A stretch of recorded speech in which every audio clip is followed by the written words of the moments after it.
Bonjour.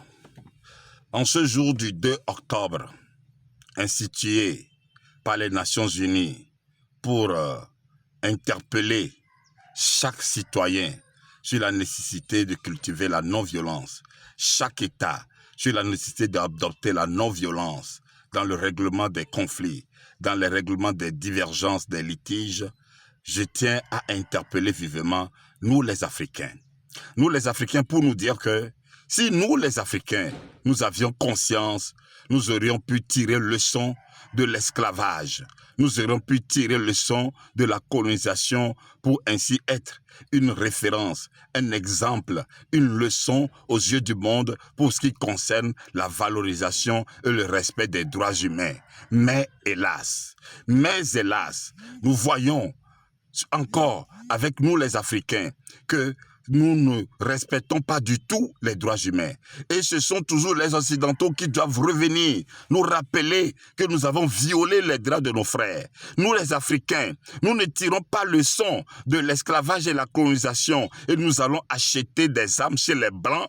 C'est juste pour massacrer nos propres frères, juste pour tuer, pour jouer au tout-puissant sur nos propres frères. Et nous sommes militaires grâce aux Blancs, alors que ces armes, nous ne sommes pas capables, nos têtes ne sont pas capables de fabriquer ces armes. Nos têtes ne sont même pas capables de fabriquer des chaussures militaires, ni les gaz lacrymogènes. Et nous voilà, nous les acquérons des Occidentaux, c'est juste pour tuer nos propres frères, pour jouer au tout-puissant sur nos propres frères, piétiner nos propres frères. Non, jusqu'à quand nous les Africains allons-nous demeurer dans ces inconsciences, dans ces pratiques qui ne nous honorent pas, qui nous humilient, qui nous rabaissent? Alors, vivement.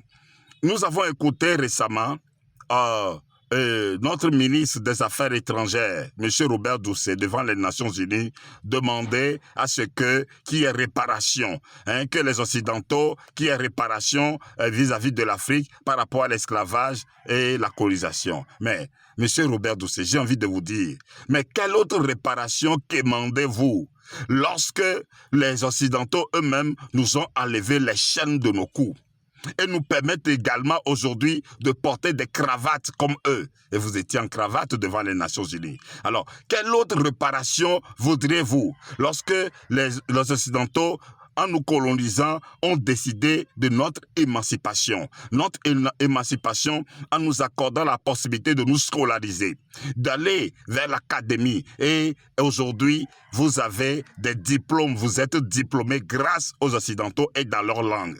Aujourd'hui, vous avez aussi accès à ce qu'ils utilisent, comme par exemple, vous avez accès de prendre les avions.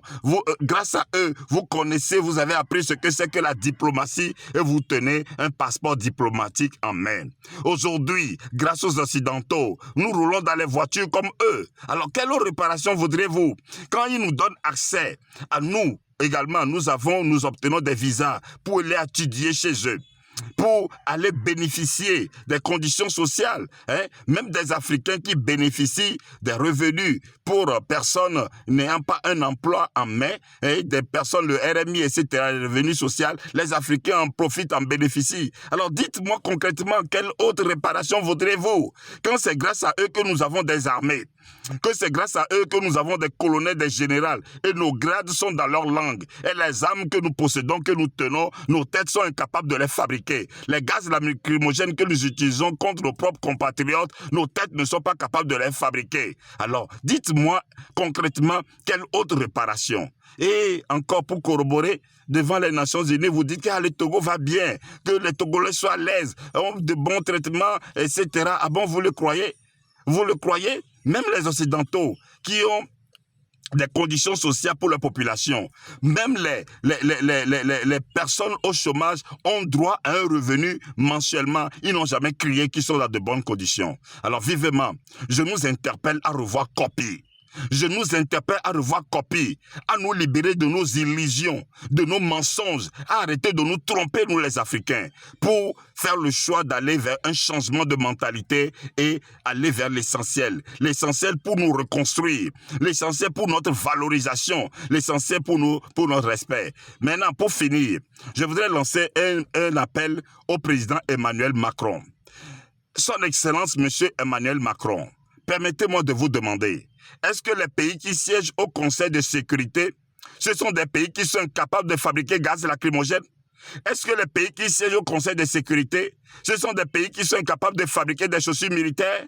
Est-ce que les pays qui siègent au Conseil de sécurité, ce sont des pays qui sont incapables de garantir de l'eau potable à boire, de garantir des conditions d'épanouissement à leur population? Alors, monsieur, son excellent monsieur Emmanuel Macron, arrêtez de nous